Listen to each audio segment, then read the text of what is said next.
Hi everyone, welcome back. In the last lecture, I suggested that new property rights are often the result of disputes over how particular objects are going to be used. When someone tries to use an object in a particular way and somebody else objects to that person's use of the object in that way, and they can't reach some sort of informal agreement, then typically they go to a court and they ask the court to resolve the dispute for them.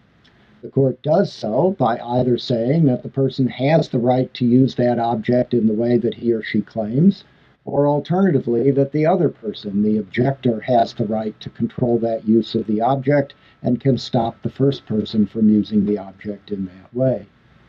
When a court makes a decision like this, as we've suggested, it pulls an empty arrow out of the quiver, attaches a label to the arrow, and hands the arrow to the winner of the dispute. In these next few lectures, I'd like to elaborate on some of these points and develop them a bit further in the context of an extended example about a particular kind of dispute over the use of someone's house. So I'll begin by telling a short story about two neighbors whom I'll call Hamilton and Jefferson, great names out of American history, and names that I've chosen so the two parties will have something to dispute over. Let's assume that Hamilton and Jefferson each lives in a small house in a small town, and that their houses are next to one another, and that there aren't any neighbors near enough to be bothered by anything that might happen between Hamilton's house and Jefferson's house. When we raise the curtain on the story, we'll first have a look at Tom Jefferson's house. There it is. It's a small house, and as you'll notice, it has a small room on the right-hand side, an alcove as we call it, and Tom uses that room as a playroom for his daughter, whom we'll call Rachel. As we open the curtain on the story, you see the number 1,000 under Jefferson's home, and that number is meant, hypothetically, to represent the value of all of the property rights that Jefferson owns to that building to Jefferson himself. So, for example, the $1,000 measures the value to Jefferson of the entire quiver of property rights that Jefferson actually owns in his house. To say that he values this quiver of rights at $1,000 means that if somebody were to offer him $1,001 for all of his property rights, for the entire quiver of rights that he owns relative to that particular house, then Jefferson would accept the offer because $1,000 is more, $1,001 is more than $1,000. Alternatively, if somebody were to offer Jefferson only $999 for his quiver, he would refuse the offer because the quiver is worth more to him than the offer that he has from this other individual. Okay. Sitting next to Jefferson's house, let's assume, is Hamilton's house. Okay. It's a federal house, perhaps quite appropriately for Alex, and you'll notice the number 1,200 under Hamilton's name. That's meant to signify exactly the same sort of thing as the number under Jefferson's name signified. That is, Hamilton owns a quiver of property rights which are attached to his house, and the value to him of the entirety of the quiver of property rights that he owns to his own house is $1,200. That means if somebody were to offer him $1,201 for his quiver, he would sell it. But if somebody were to offer him $1,199 for the quiver, then he wouldn't sell it. Now let's suppose a change in the situation occurs, and it occurs because Jefferson has been given a brand new business opportunity. Suppose that in the town where Hamilton and Jefferson live, there's a factory that makes sirens. And the siren factory comes to Jefferson and offers him a business deal. Tom, they say, every day at 5 p.m., we'll bring a truck by your house, and the truck will contain all of the sirens that we've produced at the factory during the day. We typically produce about 200 or 250 sirens in a day. What we'd like you to do is to take the equipment that we're going to give you and do quality testing on the sirens that we've made. We'll ask you to test each siren to see that it works, And if the siren works, you simply mark it with a tag that says that it works and put it in the bin that holds the sirens that work. And for the few sirens that don't work, you put a different tag on them and put them on the defective box, and we'll take those back the next morning with the sirens that have been tested to work well, and we'll take care of the rest. How does he test the sirens?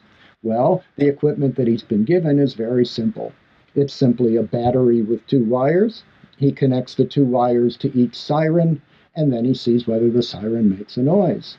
If the siren works, it goes whoop, and if the siren doesn't work, it doesn't make a noise.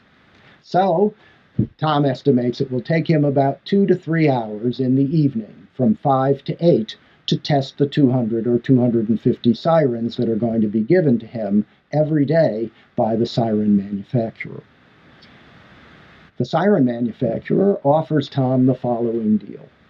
If Tom will test those sirens every day from 5 to 8 in the evening in the way that I've just described, then the siren testing company will provide Tom with all of the equipment.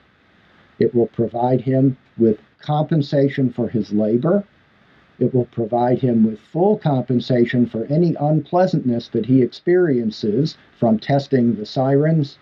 And on top of everything, the company will pay Tom $500 in pure profit. And so Tom thinks to himself, this is a wonderful opportunity. He can take Rachel's alcove on the side of the house and turn it into a siren testing laboratory.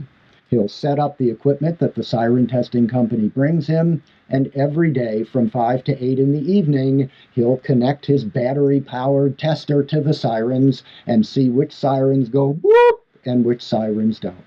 And for having done this, he'll realize a pure profit of $500.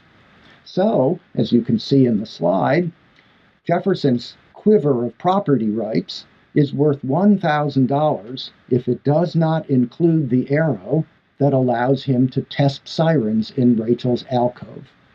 On the other hand, if Tom can get the property right to test sirens in Rachel's alcove, then his quiver of property rights will be worth $500 more than it had been before, because the value to Tom of the property right that allows him to test those sirens in Rachel's alcove is $500. But of course, when Tom tests those sirens from 5 to 8 in the evening, he makes a great deal of noise. And let's say that the noise wafts next door to Hamilton's house, and Hamilton and his family find their dinner hour from 5 to 8 every evening interrupted by hundreds of whoop, whoop, whoop noises emanating from Jefferson's house. And of course, this makes it much more difficult, much less pleasant to find quiet enjoyment in Hamilton's house. And let's suppose that Hamilton values the loss of quiet enjoyment that he experiences whenever Jefferson tests those sirens at $200. And that means the following. As we saw, the value to Hamilton of his entire quiver of property rights, not including a property right having to do with the testing of sirens in Rachel's alcove, was $1,200. Those were the property rights that Hamilton had before Jefferson asserted the right to test the sirens.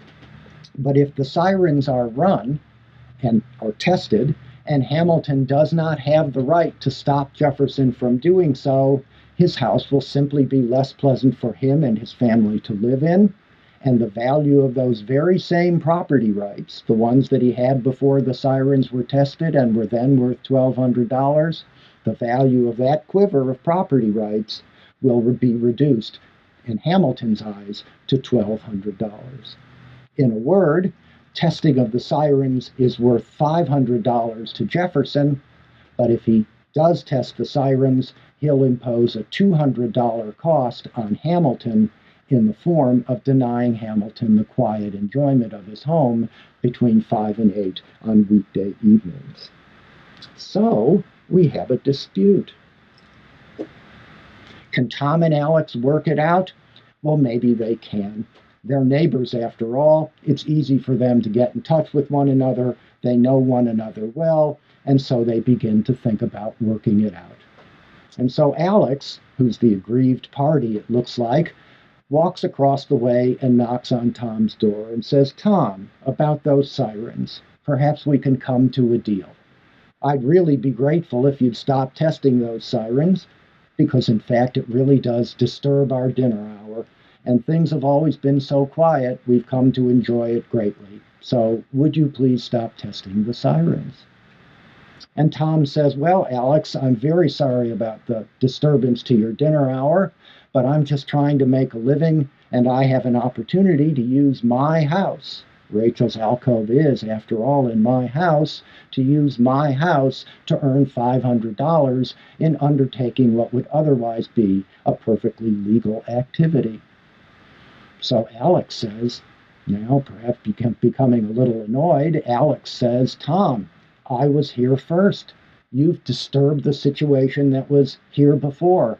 You've disturbed the status quo.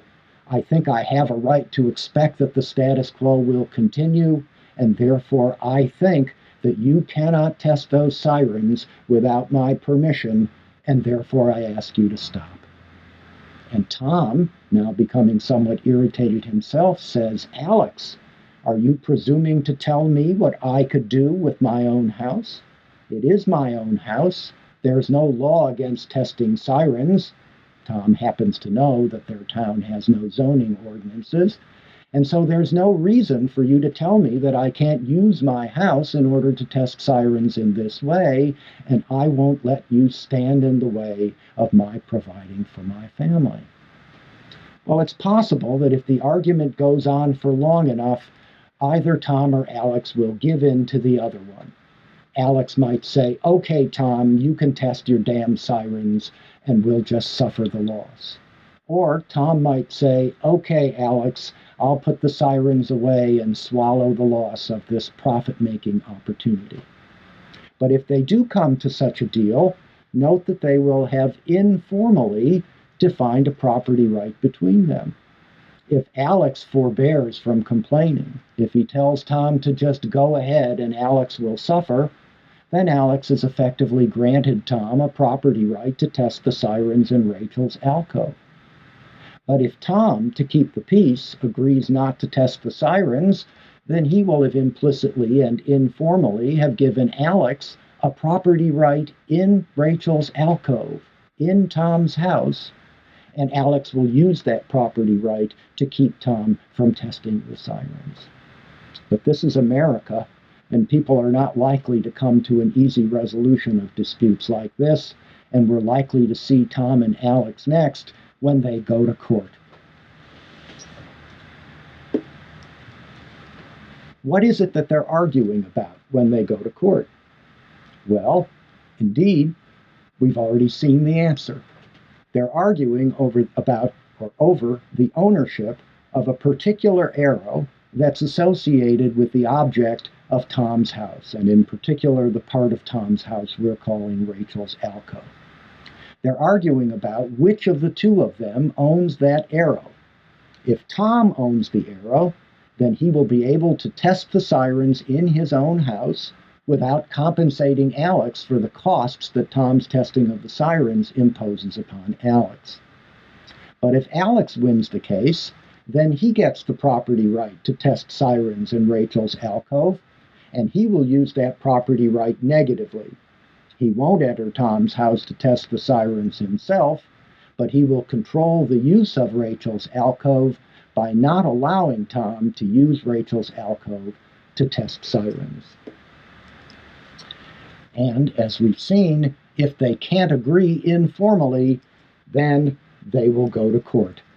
And again, the dispute will be resolved by a judge, and we can imagine that in resolving the dispute, by telling either Tom that he can continue to test the sirens without winning Alex's consent or compensating him, or if she tells Alex that he has the property right and can prevent Tom from testing those sirens without Alex's permission, we imagine that in deciding the case, the judge goes back into her chambers, takes one of those naked arrows, wraps a tag on it that says the bearer of this arrow has the right to test sirens in Rachel's alcove in the evenings from 5 to 8 p.m.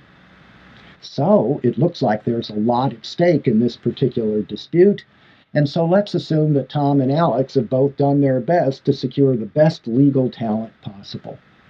So Tom and his attorneys and Alex and his attorneys meet one another next as they enter the courtroom to argue the case of Hamilton versus Jefferson, where Hamilton is arguing to the judge that she ought to throw the weight of the law behind his claim to be able to stop Tom from testing those sirens. In the United States, trials are public, and very frequently in a public courtroom, you can see the public. They sit on benches in the gallery and they watch the cases. Years ago, when I was a law student, I was sent to watch a series of criminal dispositions at the local Court of Common Pleas in Philadelphia, and I sat there every afternoon for a full week in the midst of a group of elderly people from a northern suburb of Philadelphia who came down to the courtroom every afternoon to watch, as one of them put it to me, the human drama, which was much better than what you could see on the soap operas at home and television. As I discovered over the course of the week, some of those elderly people were quite knowledgeable. They knew the answers to the legal questions that were being litigated. Certainly they knew them better than I did, because they'd been sitting and watching for many years, and they had a pretty good sense of what kinds of cases were litigated, what the precedents were that helped the judges to decide those cases, and what the likely outcomes of the cases would be. So let's imagine that there's an elderly fellow sitting in the back of the courtroom at the moment that Tom and Alex enter the courtroom to litigate their dispute, each with their dream team of lawyers. And let's call this elderly gentleman Ron. And let's assume that Ron, sitting in the back of the courtroom, whispers a disturbing sentence as Alex and Tom and their attorneys pass by. Boys, he says, it doesn't matter who wins this case. Alex turns to look at Ron. Tom turns to look at Ron. The attorneys turn to look at Ron, and they ask him to repeat what he said. And Ron said, it doesn't matter who wins the case. Well, at this, the attorneys shuffle their clients hurriedly away from Ron. They don't want their clients to hear what Ron is saying, because if Ron is right, and it doesn't matter who wins the case, then nobody needs the lawyers, do they? It doesn't really matter which side wins the case. And so, the question before us is, does it matter who wins the case? We'll find that out next.